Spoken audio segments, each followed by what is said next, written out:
আসসালামু আলাইকুম। আপনারা সবাই কেমন আছেন? আশা করি ভালো আছেন। হুমায়রা রান্নাঘরে আপনাদের সবাইকে স্বাগতম। এখন নিয়ে আসছে যে দেখেন বাটির মধ্যে, এটা হলো ময়দা। আমি 2 কাপ ময়দা নিয়েছি। 2 কাপ ময়দা দিয়ে আমি কিন্তু পরোটা বানাবো। আমি দুধ দিয়ে পরোটা বানাবো।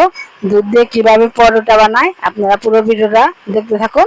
আপনারা তো পানি দিয়ে গুলে পরোটা বানিয়ে খান, আর দুধ দিয়ে বানিয়ে একবার খেয়েই দেখুন, অনেক মজার। দুধ দিয়ে বানিয়ে খেলে কিন্তু অনেকটা মজার হয়, কিন্তু বানিয়ে খেতে মন যাবে। এখন এই পর্যায়ে দিয়ে দিব আমি অল্প করে লবণ। আমি দিয়ে দিব স্বাদ মতো লবণ। এখানে দিয়ে দিলাম স্বাদ মতো লবণ। দিয়ে দেব অল্প করে চিনি। এখানে আমি অল্প করে চিনি নিয়েছি। চিনিটা আপনারা দিতেও পারেন, না দিতেও পারেন।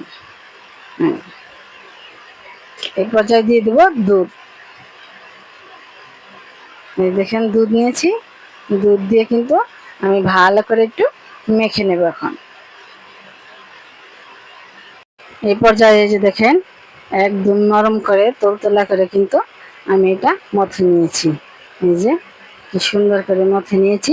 আর এখানে ঠান্ডা দুধ ব্যবহার করা যাবে না। এখানে কিন্তু আমি ওমামা গরম দুধটাই ব্যবহার করেছি।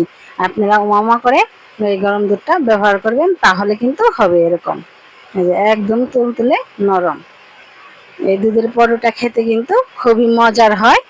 একবার বানিয়েই দেখুন। চলুন তাহলে আমি এখন রুটি বানিয়ে নেব। রুটিটা বানিয়ে নেব। এই পর্যায়ে যে দেখেন আমি এখানে রুটিটা বানিয়ে নিয়েছি। এখানে অল্প করে দিয়ে দেবো তেল।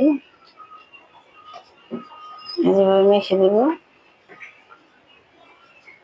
একইভাবে ভাঁজ করে নেব পরোটার জন্য। আর এই যেভাবে ভাঁজ করে নিলাম, এখন দিয়ে দেবো এইভাবে ভাঁজ। আর এই যেভাবে ভাঁজ, এখন আমি একটু মেলে নেব। এখন এই পর্যায়ে কড়াইতে দিয়ে দেবো আমি তেল। আর এই যে এখানে দেখুন আমার পরোটাটা কতটা সুন্দর করে আমি বানিয়ে নিয়েছি। এখন দিয়ে দেবো। এই যে এখানে আমি উল্টিয়ে পাল্টিয়ে ভালো করে ভেজে নিই। এই পর্যায়ে যে দেখেন পরোটাগুলো কতটা সুন্দর করে কিন্তু ফুলে যাচ্ছে। এই যে একদম বলের মতো ফুলে গেছে। এখানে আমি উল্টিয়ে পাল্টিয়ে ভালো করে একটু ভেজে নেব। এই যে দেখেন কতটা সুন্দর কালার আসছে। আমি উল্টে পাল্টে এখন ভেজে নেব। একদম বলের মতো ফুলে গেছে। এই পর্যায়ে এই যে দেখেন কতটা সুন্দর করে আমি এই যে পরোটা সবগুলো ভেজে ফেলেছি। এই যে পরিবেশন করে আপনাদের সামনে নিয়ে হাজির হয়ে গেলাম। এই দেখেন দুধ পরোটা কতটা সুন্দর হয়, না খেলে বুঝতে পারবেন না এটা যে কতটা মজার হয়।